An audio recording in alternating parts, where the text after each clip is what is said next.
et que je fasse des tests où il était question qu'il me refasse une opération d'implant à la hanche, etc., une infection. C'était un peu épeurant. Puis je méditais ce psaume que j'aurais dû prêcher il y a quelques semaines. Et j'ai senti un grand bonheur de ne pas avoir, quand ils m'ont dit que j'avais pas, après une semaine, que j'avais pas d'infection, et qu'il fallait pas. Alors là, j'étais très content. C'est un peu comme le bonheur, la joie d'un condamné à mort qui est gracié, hein? Ou bien quelqu'un à qui on remet toutes ses dettes. Mais nous allons voir un psaume ce matin qui nous parle de bonheur. On avait déjà vu avec Nicolas le psaume 1, « Heureux ceux qui marchent dans la parole de Dieu, heureux ceux qui suivent le Seigneur, ils sont heureux. » Et dans les psaumes, souvent on a des grands sujets de joie et de bonheur qui, malgré nos épreuves, nos difficultés, nos problèmes, nous donnent cette joie et ce bonheur que nous pouvons avoir en Dieu seul. Une joie profonde, un bonheur profond que rien ne peut nous enlever dans les pires souffrances, quand ça fait très mal. On peut être heureux, on peut avoir la joie. Plusieurs, j'espère chacun d'entre nous ici a pu l'expérimenter. Ici, nous allons tourner dans le psaume 32, un psaume extraordinaire, un psaume vraiment qu'on gagne à lire, relire, méditer. Je nous encourage à le revoir en famille, à le relire. C'est tellement profond, on pourrait passer des heures là-dedans. On va le lire ensemble. Et évidemment, il commence par « heureux ». Heureux. Beaucoup de bénédictions. Beaucoup de bénédictions. Heureux, heureux, heureux. Heureux celui à qui la transgression est remise, à qui le péché est pardonné. Heureux l'homme à qui l'Éternel n'impute pas d'iniquité et dans l'esprit duquel il n'y a pas de fraude. Tant que je me suis tu, mes os se consumaient, je gémissais toute la journée, car nuit et jour, ta main s'appesantissait sur moi. Ma vigueur n'était plus que sécheresse, comme celle de l'été.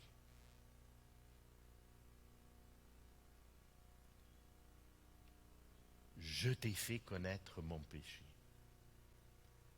Je n'ai pas caché mon iniquité.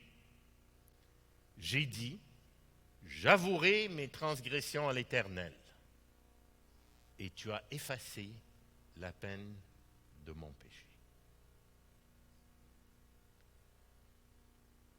Qu'ainsi, tout homme pieux te prie au temps convenable. Si de grandes eaux débordent, elles ne l'atteindront nullement. Tu es un asile pour moi. Tu me garantis de la détresse. Tu m'entoures de chants de délivrance.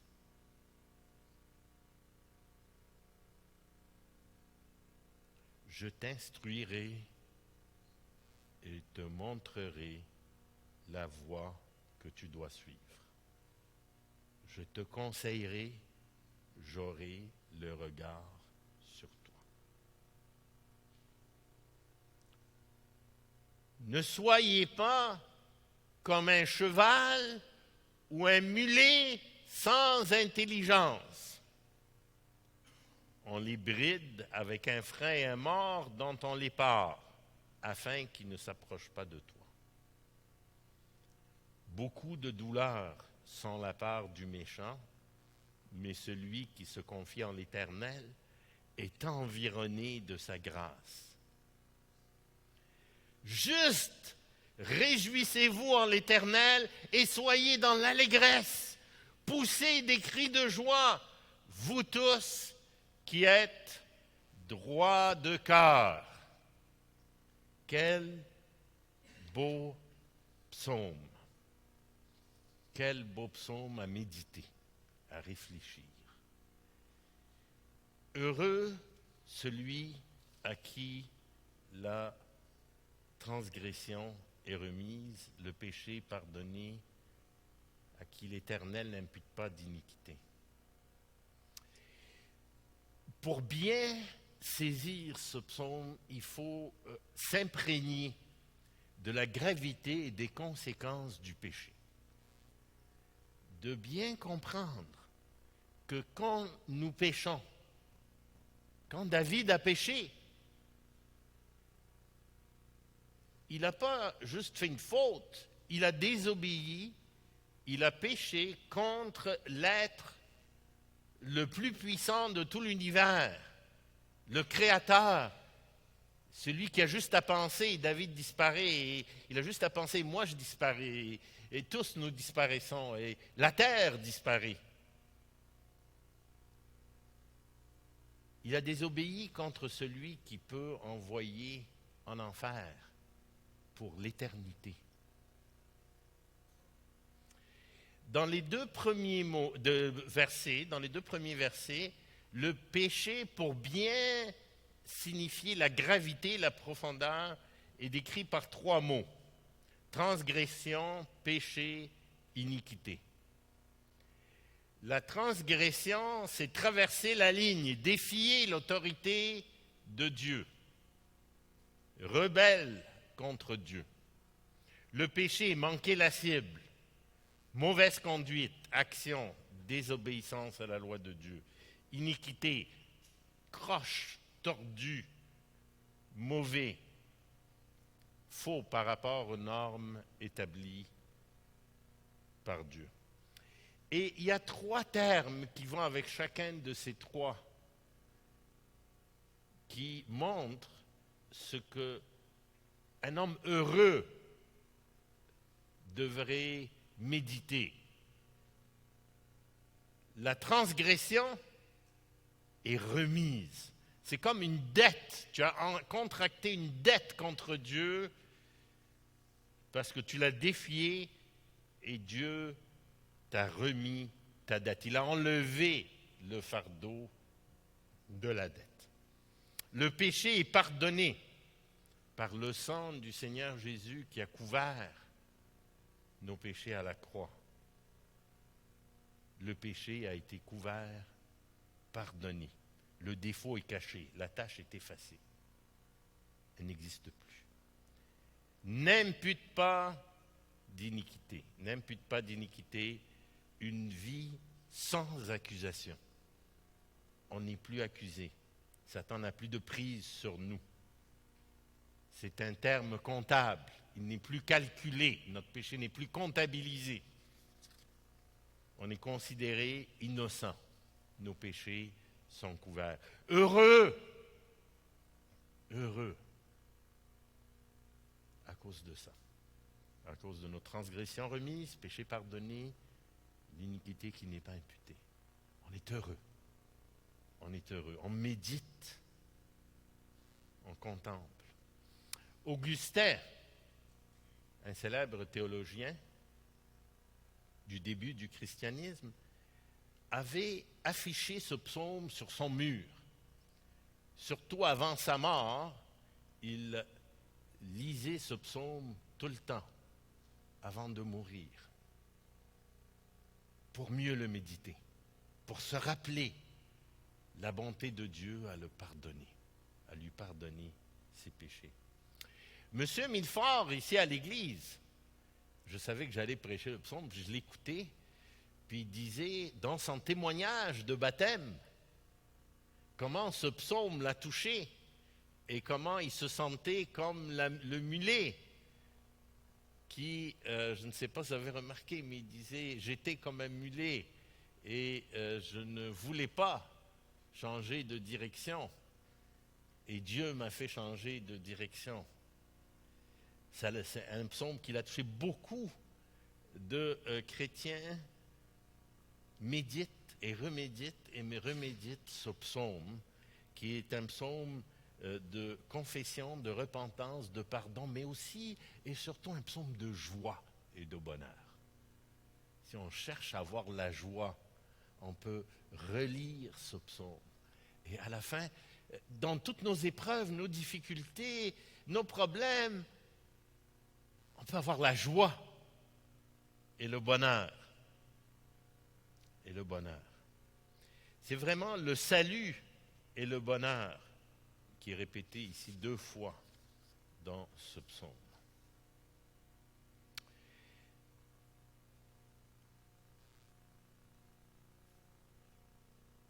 Heureux. Heureux. Heureux.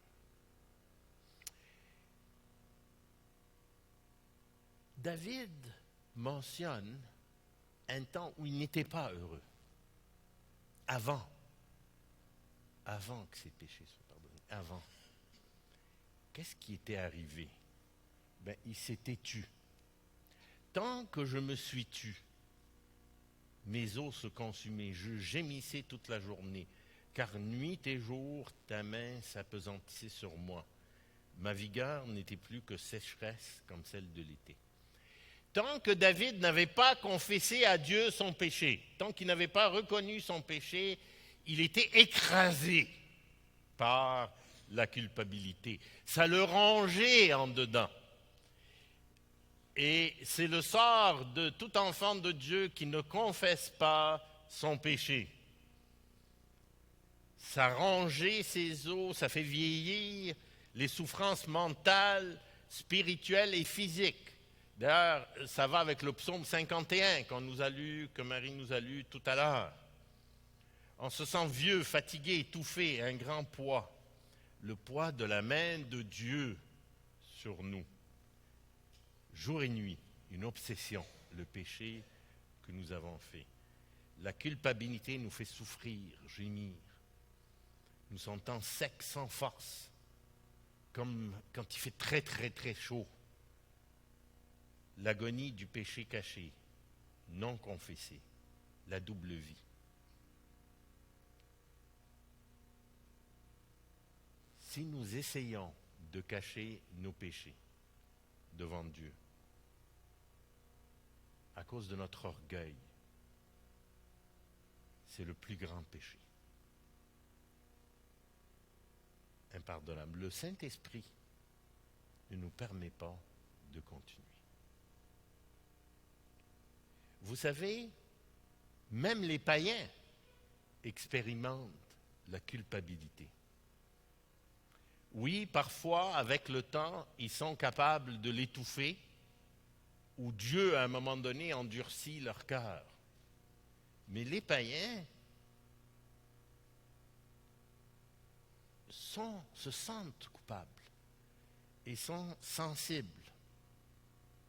Souvent, des criminels vont confesser leurs crimes, même s'ils ne sont pas chrétiens, ils ne sont pas des enfants de Dieu, et se dénoncent, simplement pour dégager cette culpabilité.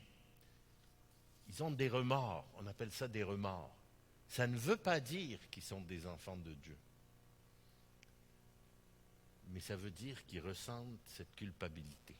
L'enfant de Dieu va confesser ses péchés et va se tourner vers Dieu, faire un changement, on va le voir. Judas a eu des remords et il est allé se pendre. Il n'était pas sauvé pour ça. Ça m'a fait penser au livre, je ne sais pas s'il y en a qui l'ont lu, un auteur qui s'appelle Dostoïevski, qui a écrit un livre « Crime et châtiment », qui est vraiment une parfaite illustration de ça. Dans ce livre-là, il y a un personnage principal qui s'appelle Raskolnikov. Raskolnikov décide que la culpabilité, le péché, le mal est un concept dépassé, bourgeois, ridicule. Que la moralité, au fond, chacun fait sa propre moralité. Il rejette et méprise les conventions de la société et les lois.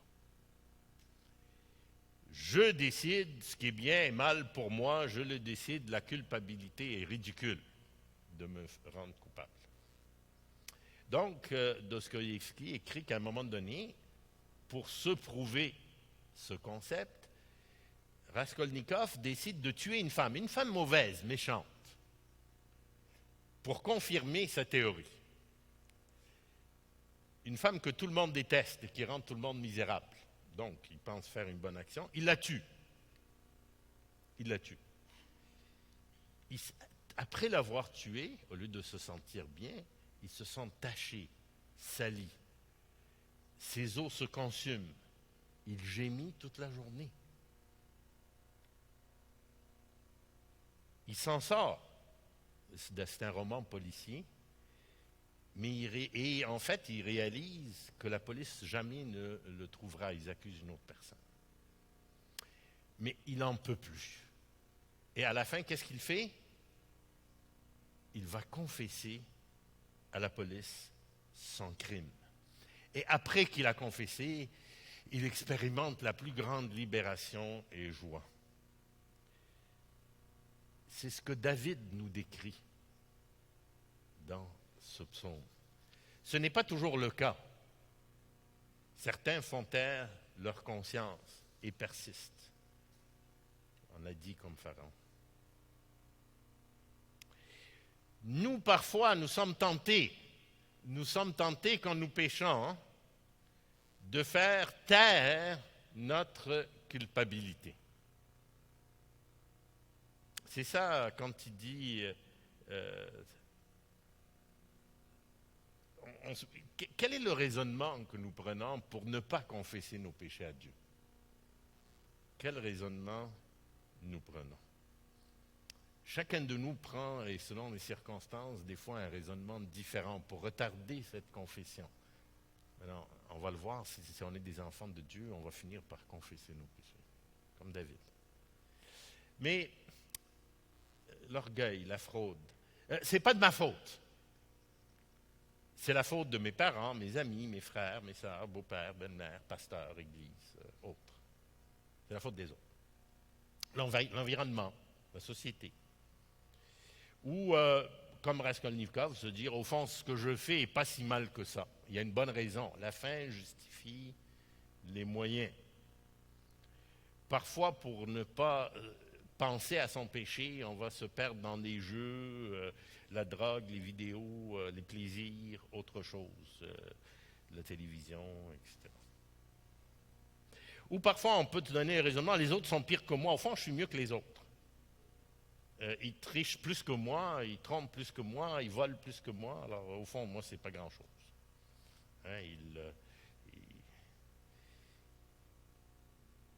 Ou bien, parfois, on se trompe en essayant d'acheter la faveur de Dieu par des sacrifices.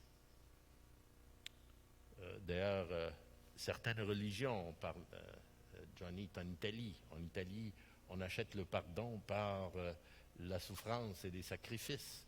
Mais dans le psaume 51 que nous avons lu tout à l'heure, David dit au verset 16, « Si tu eusses voulu des sacrifices, je t'en aurais offert, mais tu ne prends pas plaisir aux holocaustes. » Les sacrifices qui sont agréables à Dieu, c'est quoi? Un esprit brisé. Un esprit brisé. Ô Dieu, tu ne dédaignes pas un cœur brisé et contrit. Répands par ta grâce tes bienfaits sur Sion, bâtis les murs de Jérusalem. Alors tu agréeras des sacrifices de justice, des holocaustes et des victimes tout entières. Alors on offrira.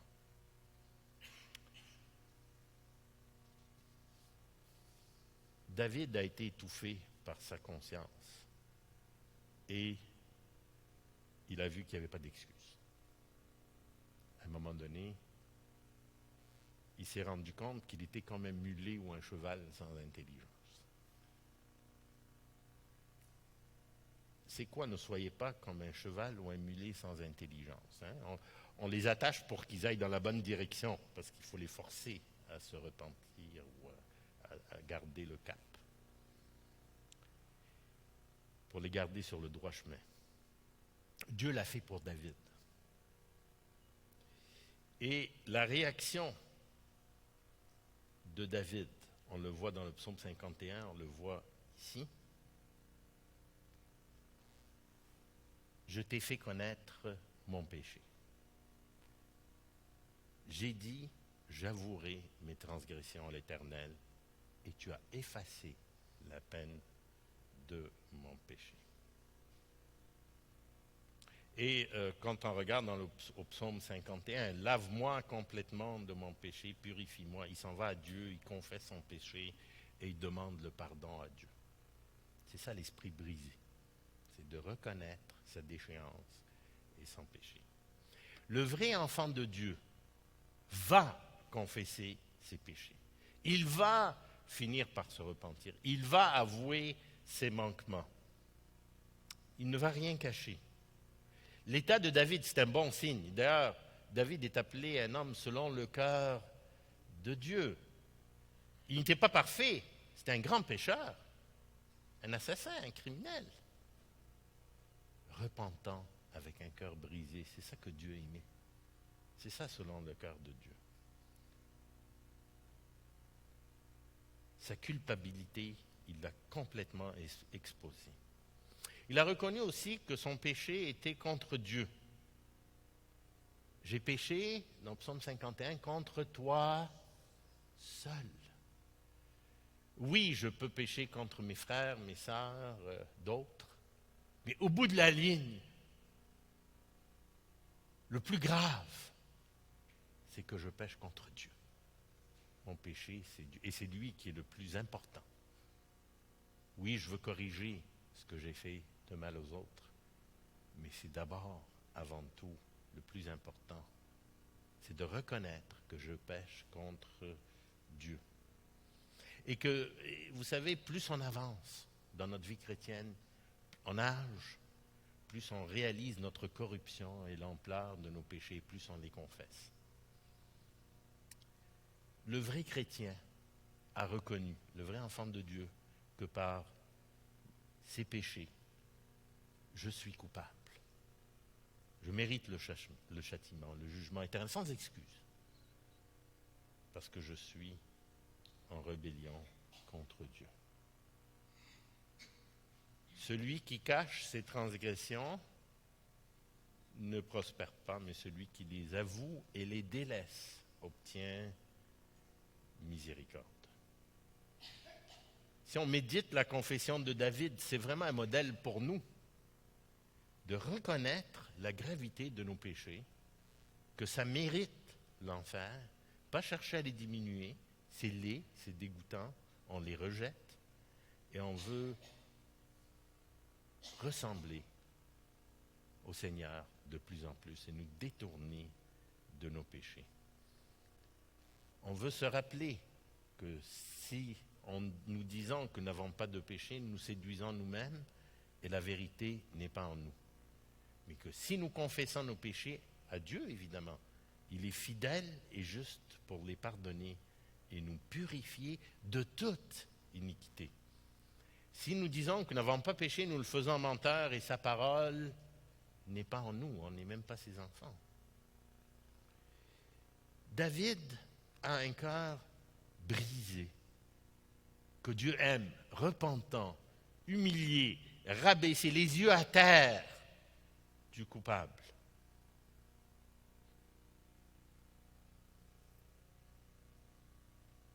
Dieu résiste aux impies, mais il fait grâce aux impies. David s'est humilié. Il a vraiment fait une vraie confession. Il s'est repenti. Il a changé de direction. C'est comme l'histoire, la parabole du publicain et du pharisien. L'enfant prodigue. David a compris qu'il est 100% responsable. Il a compris c'est quoi un cœur brisé. Nous devons avoir le cœur brisé devant Dieu pour nos péchés. Sans fraude, sans rien cacher. Une repentance à salut qui conduit à la vie.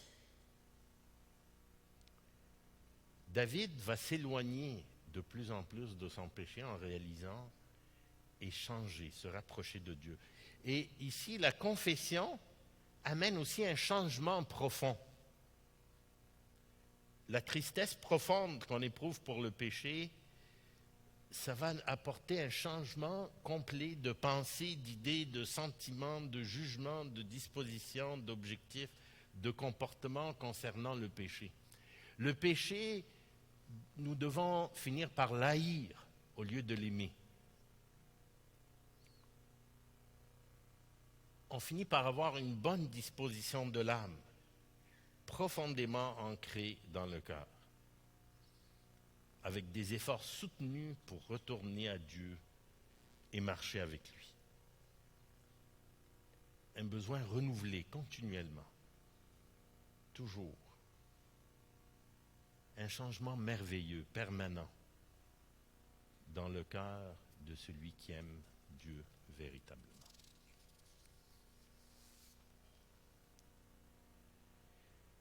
Qu'ainsi, tout homme pieux te prie au temps convenable.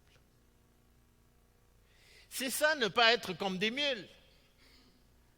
Quand il dit « ne soyons pas comme des mules » au verset 9, il est en train de dire « arrêtons d'être… » Dans les mots d'aujourd'hui, on dirait, si on devait écrire en langage courant, « ne soyons pas têtus comme un âne ». Changeons de direction. Prions.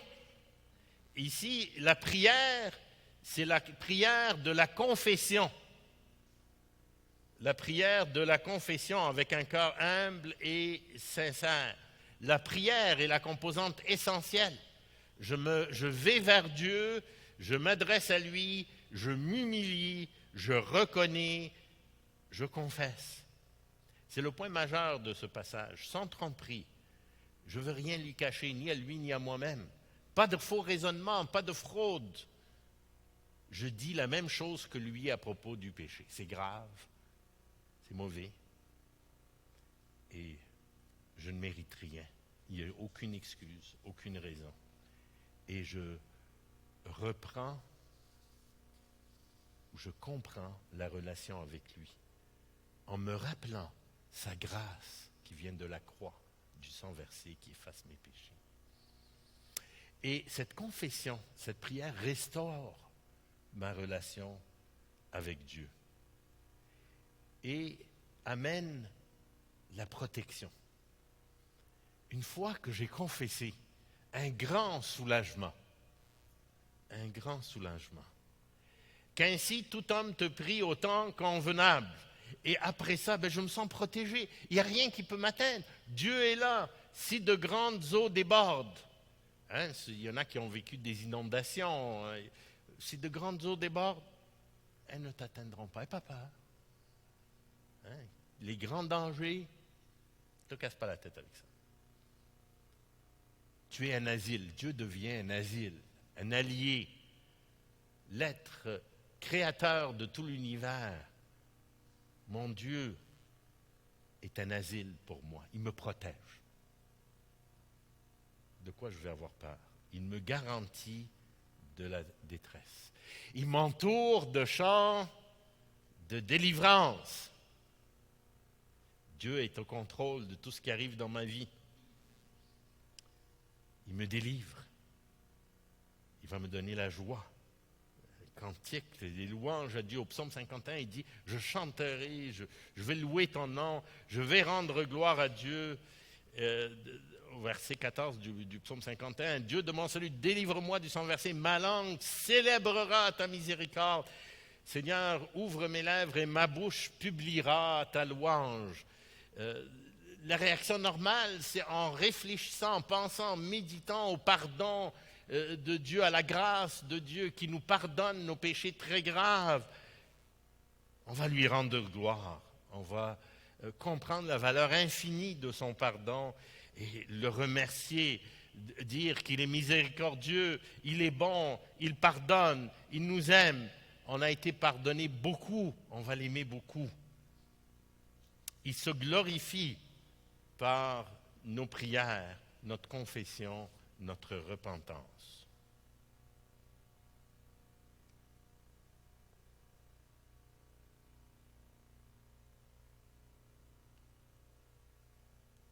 j'ai maintenant la paix dans ma relation avec Dieu. Je le prie.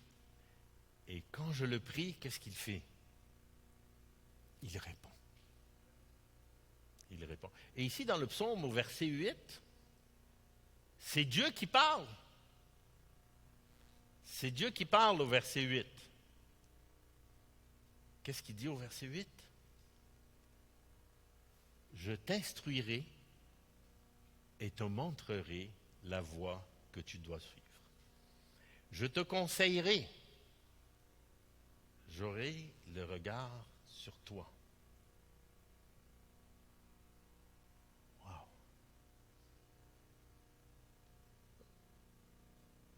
À partir du verset 8, Dieu a pris la parole. Il répond à la prière de David, comme il répond à nos prières. Avec une promesse. Une promesse. Dieu va m'instruire. Il va me donner la sagesse. Il ne va pas cacher sa volonté. Il va me dire ce qu'il attend de moi. Il va me dire ce qui est bien pour moi. Il va me révéler sa volonté. Ce n'est pas un secret, qu'est-ce que Dieu veut. Dieu veut que je sache qu'est-ce qu'il veut et que je le fasse. Mon esprit va être en harmonie avec le sien. Il va me montrer le chemin. Il va me laisser comprendre ce qu'il veut. Me conseiller, me surveiller tout le temps. Il est là. C'est rassurant.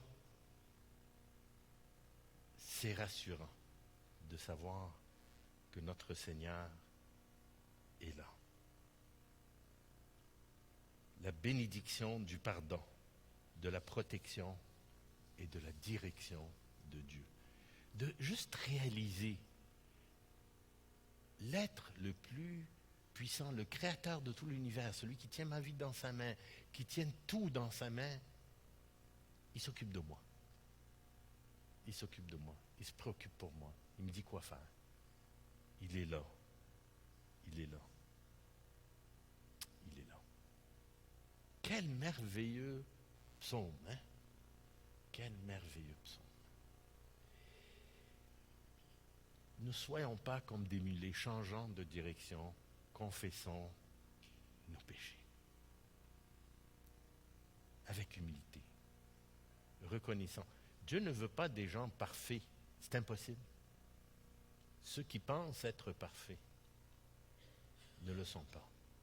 Dieu veut des cœurs brisés devant leurs péchés. Des cœurs repentants qui changent. Et au verset 10, un avertissement. Un avertissement. Le méchant, c'est qui ça? Souffrance. Beaucoup de douleurs sont la part du méchant, mais celui qui se confie en l'Éternel est environné de sa grâce. Regardez le contraste. Le verset 10, pour résumer un peu. Hein? Pour résumer.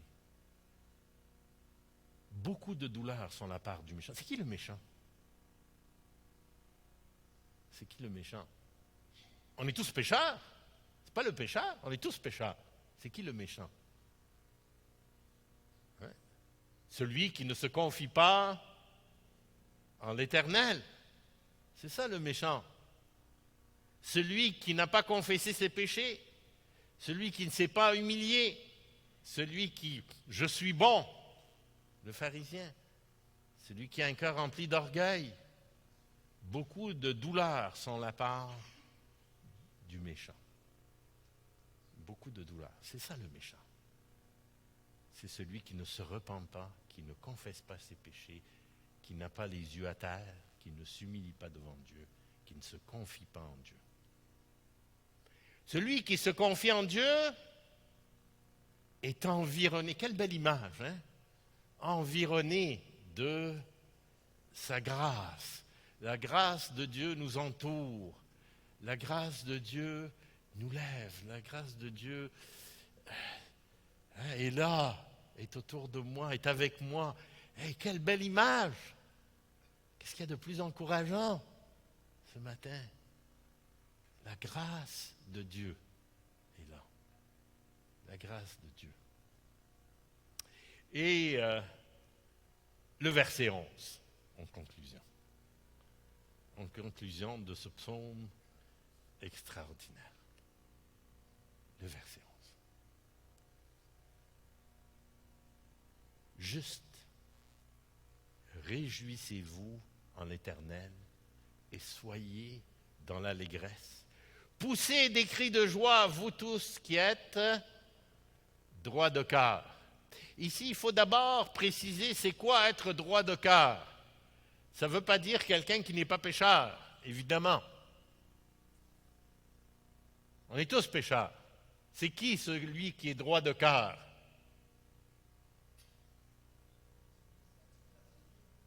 Celui qui a confessé ses péchés, qui s'est repenti, qui se détourne de ses péchés, c'est lui qui est droit de cœur.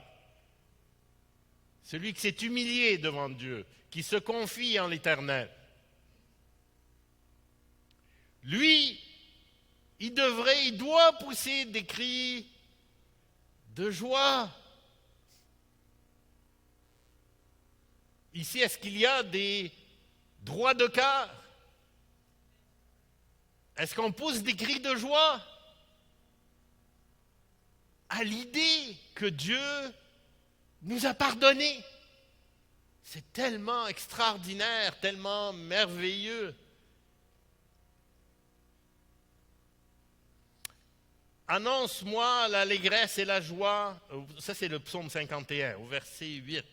Et les eaux que tu as brisées se réjouiront. Au verset 12, rends-moi la joie de ton salut et qu'un esprit de bonne volonté me soutienne. Verset 14, ô Dieu de mon salut, délivre-moi du sang versé et ma langue célébrera ta miséricorde. Verset 15, Seigneur, ouvre mes lèvres et ma bouche publiera ta louange. Les cris de joie, la reconnaissance à la gloire de Dieu, les remerciements. Ici, c'est un commandement au verset 11 de se réjouir. Réjouissons-nous, mes frères, mes sœurs. Soyons heureux. Nos péchés sont... Est-ce qu'on y pense assez souvent? Est-ce qu'on médite assez souvent? La source de notre bonheur.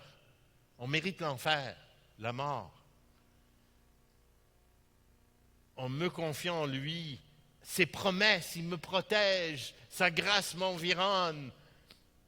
En mettant ma foi dans l'évangile du pardon, une joie profonde doit être là tout le temps, dans les douleurs, dans les souffrances, dans les difficultés, dans les problèmes, dans les deuils. La joie profonde. Dieu nous change. Il m'a donné le bonheur et la joie. Et il se glorifie par cette joie, par cette confession. Et David se réjouit en Dieu. Il est dans l'allégresse. Pourtant, il a fait un crime horrible. Mais Dieu lui a pardonné, il l'a libéré. Il s'est repenti, il s'est détourné. Et on pousse des cris de joie.